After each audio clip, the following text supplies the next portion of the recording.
The truth is a pretty powerful thing, gentle listeners. Trust me on this.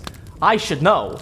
When I discovered the truth, that music legend and Hair Club for Men president Phil Collins is actually controlled by tiny lizard people from Paraguay, I literally shit bricks for weeks. The truth was exactly what Professor Michaels was in search of when he, like so many other fools, wandered helplessly and unassumingly into the realm of the suspenseful shadows. Join me, gentle listener, for the hour grows late, the sun is setting, and we huddle in vain around our dying campfire as the suspenseful shadows begin to gather around tonight's ghoul-tastically titled tale, Children of a Lesser Elder God.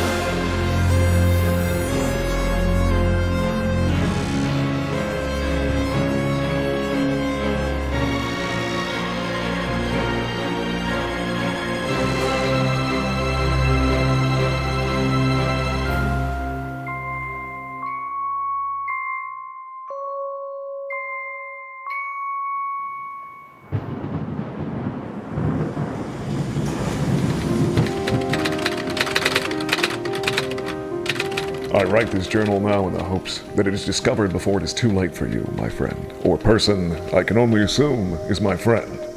It is already too late for me. Death comes, and it comes for me soon. One does not gaze upon the face of eternity and all its eternityness, and not come away changed by the experience. I have witnessed sights no mere mortal was ever meant to witness. I have experienced things no mere mortal was ever meant to experience. I speak of horrors beyond the very veil of reality, but I'm really getting ahead of myself. So let me start at the beginning. It was during the summer of my 4th year teaching at the prestigious University of Phoenix when I received a cryptic telegram from my on-again, off-again academic rival, Dr. Maria Dussel of Dusseldorf, Germany. Long ago, we taught a class together on ancient religious practices of the world. While working in the library late one night, we stumbled upon a book most ancient, an ancient book, if you will. The book we found was so ancient it predated time itself. The book spoke of an ancient city of vast wealth and power, home to a people who worshiped the god to end all gods, the elder god, Kafubo. The book also spoke of an ancient idol made in the terrifying image of Kafubo. The book explained was said to bestow ancient, spooky knowledge to whomever or whoever possesses it. It was in that moment, upon learning of this elder god and its graven image idol, that Dr. Dussel knocked me unconscious, stole the copy of the totally ancient book, and fled to university publishing houses unknown. Years passed, and then one day, I received a cryptic telegram from Dr. Dussel, and the prospect of discovery was too good to pass up. It is I, Dr. Maria Dussel of Dusseldorf, Germany. Stop. I have found it. Stop. I have found the lost city of Kafubo. Stop. I have found the forbidden idol. That was weird. Stop. Come to Antarctica. Stop. No specific coordinates. Stop. Just Antarctica. Stop. If I knew the specific coordinates, I would have majored in cartography and not ancient lost religions. Stop. You can blame my father for that. Stop. He wanted me to be a map maker like him. Stop. No, I said. I want to study ancient religions. Stop. You can't control my life, Dad. Stop. Anyway. Stop. Just come to the South Pole. Stop.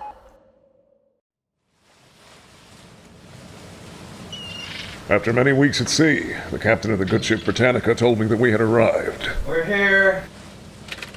I departed the ship, along with a small crew of hired hands. The team I brought with me were seasoned and tough, like the unholy union between the brawny guy, a piece of beef jerky, and a grizzly bear gorilla hybrid. I was Dandy Apples. He could rip a man apart with his bare hands. There was also Pretty Petunia. Candy Cookie was our cook. From how he told it, he could serve up a 3-course meal with nothing more than a thimbleful of water and 16 pounds of lard. Lastly, there was my very own man Friday. His name? Jungle Jojo. So there you have it. Myself, Dandy Apples, Pretty Petunia, Candy Cookie, and Jungle Jojo. As I said, the 5 of us were dumped onto a frozen and empty world with nothing more than a telegram from my academic rival to guide us, and the promise of ancient spooky knowledge from the idol of Cthulhu. What, I wondered as I gazed at the endless frozen tundra before us, then at the rapidly fleeing steamer on the horizon, then back to the frozen tundra, then back to the steamer, and once more at the icy tundra. What waited for us all out there? Spoilers. It was bad. I mean, it was really bad. With little more than our packs, a thimbleful of water, and a whole lot of delicious lard, we set out across our very own icy hell. We trudged from day into night, and from night into not night, more times than I care to remember. Every not day, we would settle down and make camp. If we were lucky, Candy Cookie would bludgeon one of the native penguins to death with one of his wooden legs and cook it for us all to enjoy. Tentacles, fangs, gills, and all. It was on one of those frosty nights, as we huddled around our campfire and feasted on lard and penguin intestines, that we had our first surprise. Y'all tell me if any of you fools will want any more of my fine, fancy cooking tonight. Your fill? Hell, son, I'll just save your scraps for tomorrow's dinner. Everyone else will get lard loaf. Tell us, Professor, when will we find your colleagues? Oh, Dr. Dussel is not my colleague, Dandy Apples. Sure, we may be in the same field of study, and we may happen to have similar degrees and spend equal amounts of time in the field and in the library doing research, but I can assure you, my good man, she is hardly my colleague. But to address your question, I honestly have no idea where or when we will meet up with the good doctor. It could be today. It could be tomorrow. Hell, it could be later this very day. It was later that day when we met up with my not colleague, Dr. Dussel. From out of the darkness, we watched as a lone figure shambled up to our humble encampment. Okay, no surprise there. It was Dr. Dussel, nearly frozen to death, but still surprisingly, frostily sexy. You came. You got my telegram. I know I shouldn't trust you as far as I can throw you, dollface. Especially after the stunt you pulled on me by knocking me out with that ancient book. But I also can't resist the chance to get my hands on some of that sweet, luscious, ancient and forbidden spooky knowledge. Oh, Professor. Who are these people you've brought with you? Dandy Apples, expert guide and tracker. Tain't a beast alive or a place unfound that I can't track down. Pretty Petunia, strong man and Sagittarius. I can pretty much bench press a whole ton with my tongue. Candy Cookie. Cook. Just cook? Just cook. So what? None of these other brutes are able to cook? And this is my plucky native sidekick, Jungle Jojo. Say hello to the woman, Jojo.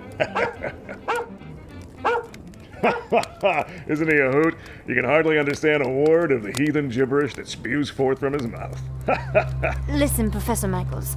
I must tell you something of the gravest importance. I must tell you what I have found. Wait for it. I have found the lost city, but it is not what you think it is. And the idol. I have located it in the heart of the city, just as the ancient book said. What's all this business with the idol? The idol is a graven image made of an ancient being from beyond the stars. An ancient being worshipped by a long-lost cult of followers who lived and worshipped in a city in the heart of this frozen continent. The idol is our goal. It is our ultimate prize. So what? It's like made of precious stones and worth a fortune? Is it chocolate wrapped in gold foil? No, Jungle Jojo, you blathering idiot. The idol is the source of unspeakable spooky ancient knowledge. It is also cursed. Would have preferred chocolate. Rest up, everyone. For tomorrow we make for the heart of the continent. And the forbidden idol.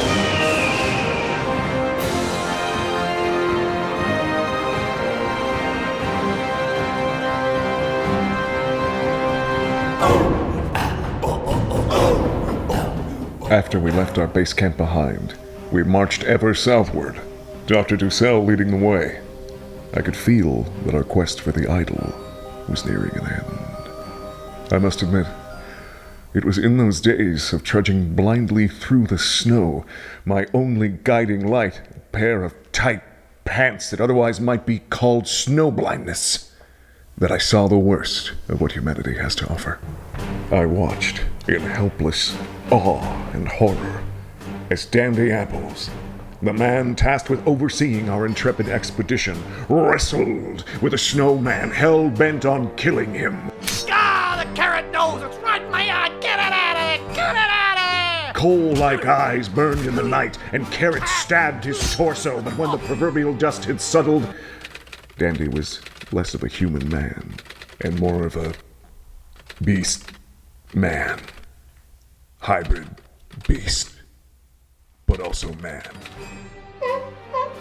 Days later, pretty Petunia, armed only with her wits and a handful of mackerel, managed to subdue a pack of raving ravenous sea lions and train them to perform amusing and amazing tricks. All right, now, screw the hoop. Okay, you can do it. You can do it. I could tell the experience had shaken poor Jungle Jojo to the core. After that encounter, he just wasn't the same human man. Not after one of the sea lions made off with his hat, that poor, deluded, hat-loving son of a bitch. Candy Cookie, the only member of our crew capable and legally certified to prepare our meals, was stricken with a terrible bout of gas.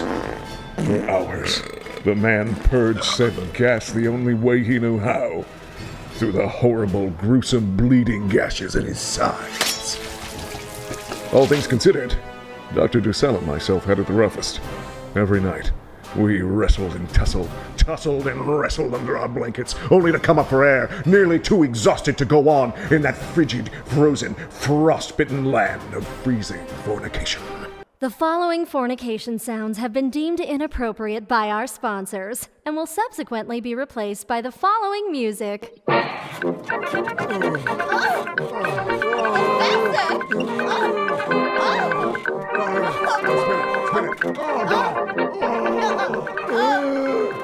Stop making that noise! Oh, what are you doing? Oh, why is it wet over here? Oh god, it's so good! I'm not even next to you, Professor. I'm not even touching you!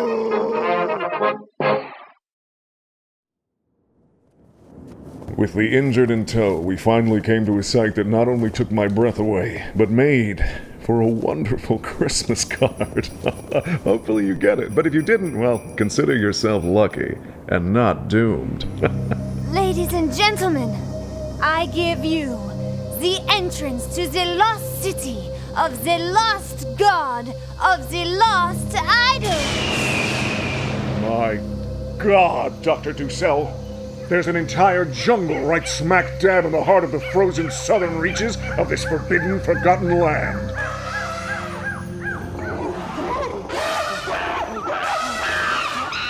Suddenly, and without warning, a swarm of the largest mosquitoes I had ever seen, beaks the size of dogs' blood-red, hate-filled eyes, swooped down and carried pretty Petunia away. Oh no, my blood! No! Get away from me! No! Petunia! You get back here this instant! Jungle Jojo! The one who just happens to have a name related to this adventure is supposed to be the first to die! Oh yes, I forgot to tell you. This place is really, really dangerous. I cannot overemphasize enough just how really, really dangerous this place is. Really dangerous. Knowing that the sweltering primeval jungles that lay before us were as dangerous as they were, we pressed on. 5 lost souls, trudging and hacking and trudging, wrestling and fornicating into the unknown. Suddenly, and without warning, a swarm of man-eating cows dropped down from the trees all around us. Using their udders like pulsating, glowing wombs of horror, they spun a constricting milky web around Candy Cookie. Oh no! Not a man-eating cow! Dr. Dussel, Dandy Apples, Jungle Jojo, and myself watched as those cows, murder in their bovine eyes, ran off, dragging Candy Cookie behind I them. love eating cow, but I never thought they'd eat me! God, Candy, no! You beautiful son of a bitch! No! Damn it, Jungle Jojo! That's two!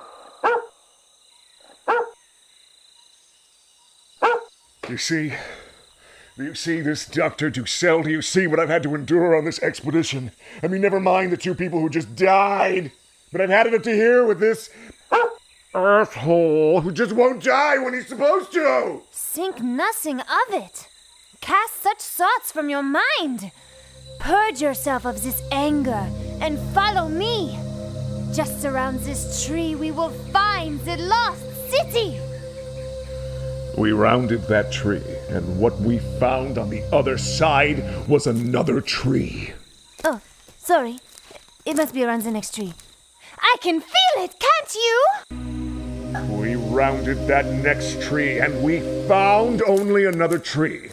This went on for some time, but eventually we came to the entrance of the lost city. Oh, and Dandy Apples choked on a fish bone and died. It's tragic, really. He left behind an empty mayonnaise jar and 3 mortgages. Listen, if you just quit picking at it. Oh, you're back! I have a confession to make, gentle listeners. I haven't actually finished writing tonight's sensational script. I know. It's a rookie mistake, but falling behind on one's obligations happens when you get stuck having to teach your sister's helper monkey how to imitate a government official. Let me just get little Armstrong back into his suit and tie and rocket roller skates, and we can continue this hollow charade we call podplasting. Until then, here's another word from our sponsor. Armstrong, take your hands off of your eyes!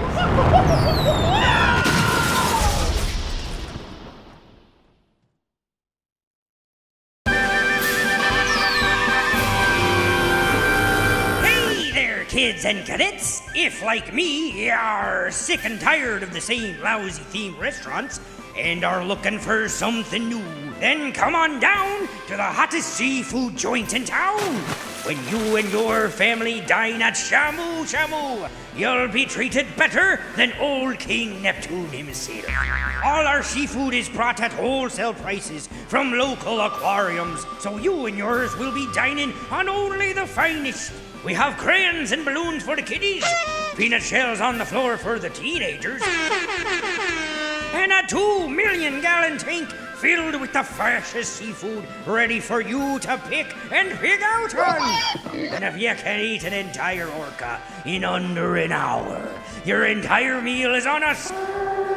So come on down to Shamu Shamu and have a whale of a time.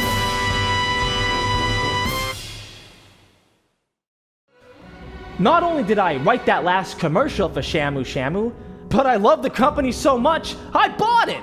Salisbury sea lion steaks for everyone!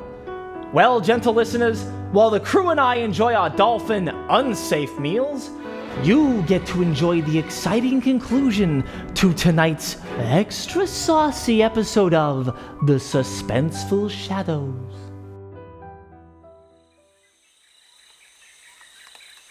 The lost city, now found city, was truly an awe-inspiring sight. Okay, so maybe it wasn't so much awe-inspiring, it's just big. The city looked like any lost city you'd find in a hidden jungle in the middle of the South Pole. I mean, aside from the size, there wasn't really anything special about the lost city. I mean, to be perfectly honest, if you've seen one lost city or found city or whatever you want to call it, you've pretty much seen them all. But I'm getting ahead of myself. Behold, the lost city, home of the lost temple to the ancient elder god Kefubo, and home to the idol of Kefubo. I'm afraid I don't see the temple you're referring to, my good lady. It is there, standing like a needle, about to thread the skies. Tall, imposing, and right there, next to the Lost City Outlet Mall. Ah, yes, now I see it. Well, let us not waste any more time prattling on, and let us make for the temple and the idol itself. the three of us hacked and slashed our way through the overgrown, cobbled streets of the lost city. As we drew nearer to the temple at the city center, we began to see, carved in stone, images so horrific and mind-bendingly frightening I can scarcely recall them without wetting my trousers. I think Jungle Jojo is trying to say something about these horrible statues, Dr. Dussel. If only we could understand his crazy, mixed-up, non-Anglo language. Tell the idiotic young man that what he sees before him in these carvings is none other than the elder god Kefubo himself, or herself, or itself. After Dr. Dussel had thoroughly checked her privilege, we made it to the temple entrance. Slowly, and with great caution, we made our way inside and into the innermost chamber. It was inside that we found the idol. Behold, the idol of Kefubo! Wow! The very object of all that spooky knowledge we so desperately seek. Behold the idol indeed. The time has come. We must fetch the idol and bring it back to show the world. Only then will people believe us and take our work seriously. I must insist that you let me go first.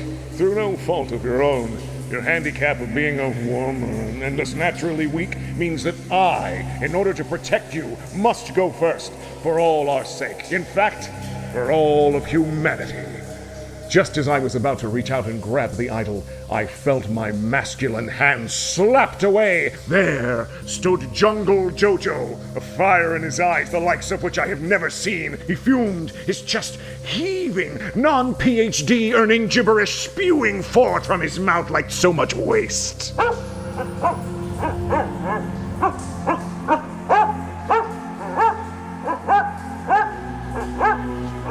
In that moment, Jungle Jojo reached for the idol, and as his childlike womanly hands grasped the small golden object carved in the image of the elder god Kefubo, a small sound issued from his lips as his head became flooded with so much forbidden spooky knowledge. Dr. Dussel and I watched in panicked horror as Jungle Jojo's head, filled with so much ooey-gooey brains and ancient spooky knowledge, exploded like a ripe cantaloupe under the hammer of a hackneyed stand-up comedian. I had bits of his brains and skull stuck in my hair, shards of bone embedded in my glasses. If I hadn't been wearing protective shielding, I might have been inconvenienced or even blind. It was tragic, really.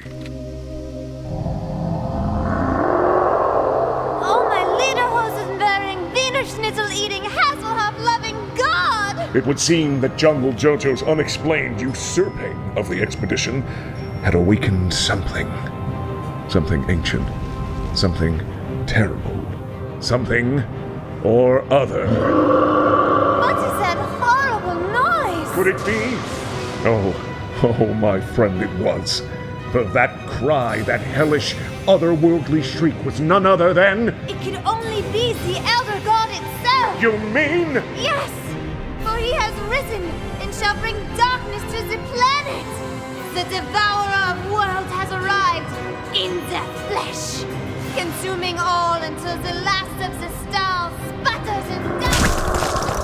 Dr. Dussel was subsequently squished like a sexy bug by one of the Elder God's many elongated, flaccid members.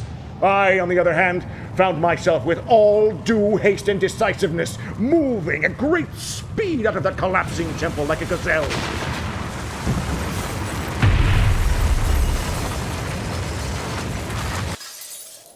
When I reached the gates of the lost city, I turned to see only destruction behind me. Dr. Dussel, the temple, and the elder god Kefubo all were gone. I stood all alone, severely soiled, and still covered in Jungle Jojo's brain puree. Aimlessly, I wandered through the jungles of the South Pole, unable to comprehend the journey that had led me to my current predicament. Sustaining myself on the few mushrooms and toads that I could insert into my mouth, I watched as the colors kissed the sky, while my hands grew larger than shovels. Yeah, I got that high. Eventually, I found my way back out of that horrid and sweltering jungle and back into the cold embrace of that icy Antarctic tundra. penguins mocked me mercilessly like the assholes penguins so often can be. I had no reason to go on. Everything was gone. The expedition, the idol, and the credibility I so richly sought. I was a broken man, with nothing more than a yarn to spin down at the local Irish pub. All seemed lost when suddenly, and without warning, the ground beneath me began to shake and rise. Great fissures formed, and from deep below the icy surface, I could hear a terrible but familiar noise. I watched in awe, as helpless and feeble as a single woman, as the form of the dreaded elder god rose from beneath the ice. A cluster of nearby penguins, spooked by the ordeal, took flight, their tentacles flapping wildly in the air. The massive beast loomed over me, eclipsing the noontime sun and bathing me in his terrible, elongated shadow. I gawked, slack-jawed, as the elder god Kafubo, its many heads with their many pitched black eyes, searched about, mouths open to release a primal scream into the ether.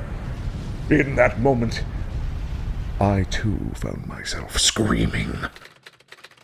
Cold and staring up at countless tentacled phalluses. Ah! Nowhere to run. I had nowhere to hide. My mind reeled, trying desperately to cope with what I saw before me.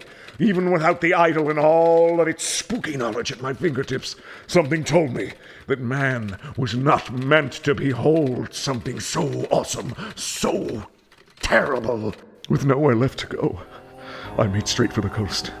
Out of all the fantastical and amazing things I have relayed to you, the one thing more certain than certain is that I ran, non-stop, day and not day, while that creature doggedly pursued me, its unholy shrieks echoing throughout the snowy canyons and vibrating in my barrel-like chest. I cannot begin to tell you how amazingly awesome I, your humble narrator, am. What a fine specimen of manhood, of athleticism, of humility, and running for days without eating or sleeping, dear reader, let me assure you.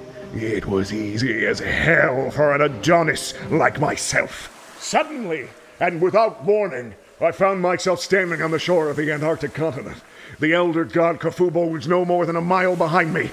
I had gained some ground the day before when the creature had stopped briefly to munch on some asshole sea lions and drop a deuce darker than the blackest darkness at the end of time itself. A deuce from deep in the abyss that gazed deep into my soul as I stared back at it for but a moment.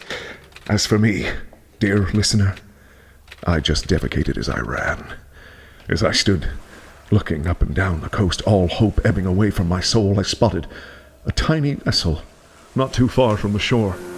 After slipping into my Speedo and cap that I kept within my other briefs that I kept for just such an occasion, I lowered my goggles, dove into the icy waters with impeccable form, and swam like the Olympic champion that I am. I pressed on even as the elder god dove into the waters behind me, rationalizing that getting into the water all at once was a much less overwhelming way to get into cold water than just going in a little bit at a time like any rational person. Slowly, the vessel grew larger as I approached. At last I could see that it was a modest fishing vessel by the name of the Waltzing Matilda. Upon spotting me, the crew rushed to pull me out of the water. Dripping and freezing and glistening, I was welcomed aboard with dry towels and food and calls of admiration from my workout regimen. Crikey, you look half dead, you Jongo. Here, have a Vegemite sandwich. Jesus, no, thank you. I'd rather die. We must flee these waters, for a monster comes. Bloomin' onion! A monster, you say? Well, throw my boomerang. That sounds crazier than a wallaby on a third date. Whoa! What blaming didgeridoo? It is a monster! The crew and I watched as the captain was snatched away by the elder god Kafubo. We heard him screaming his unintelligible Australian dribble before being devoured whole. I regret nothing! Stay away from our coolers and Foster's beer! It's Australia! The rest of the Australian fishing crew and I watched as the elder god descended once more, back into the briny depths from which it had risen. None of the crew could believe what they had witnessed. With the captain gone, we pried open his cooler with a crowbar and drank deeply of his forbidden Fosters. And as we all got severely chundered, we slowly made our way back to civilization. As soon as I once again reached home, I quickly wired the families of the deceased and informed them of the pending invoices I would be sending them in the mail. After all, an expedition this exciting doesn't pay for itself, even when death most deadly is involved. I now find myself back in New York, typing up these accounts, in an effort to document this horrible and amazing tale, and as I stated at the beginning, to warn you, all of you, of the impending doom that will one day come for me, and for us all. Even now, as I type these words, I feel the icy grip of death drawing ever closer. I just hope I can hide from the nightmares and the Elder God just a little longer.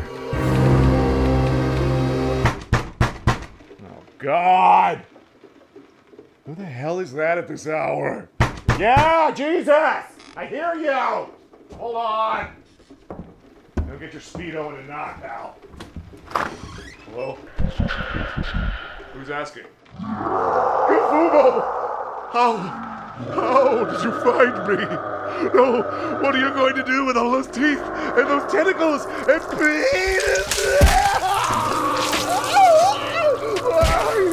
Why didn't I see this coming? Dead.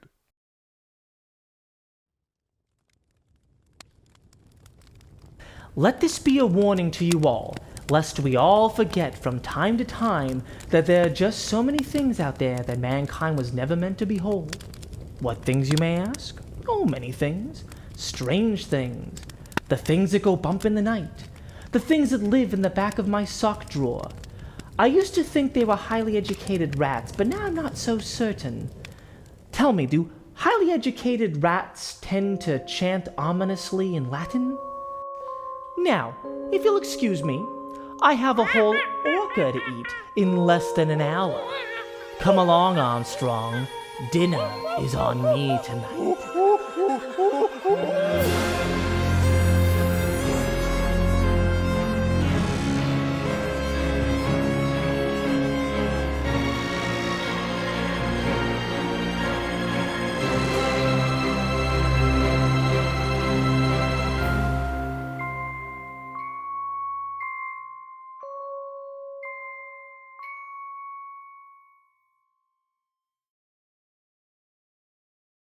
You can obtain a transcript of tonight's extra special episode of Suspenseful Shadows by wishing on a star. No, not that star. Sorry, try again. You just don't get how this works, do you? Also, be sure to look for Alistair Griddle's latest horror novel, Night of the Comet Kitties, on shelves wherever good deeds go to die. Good night.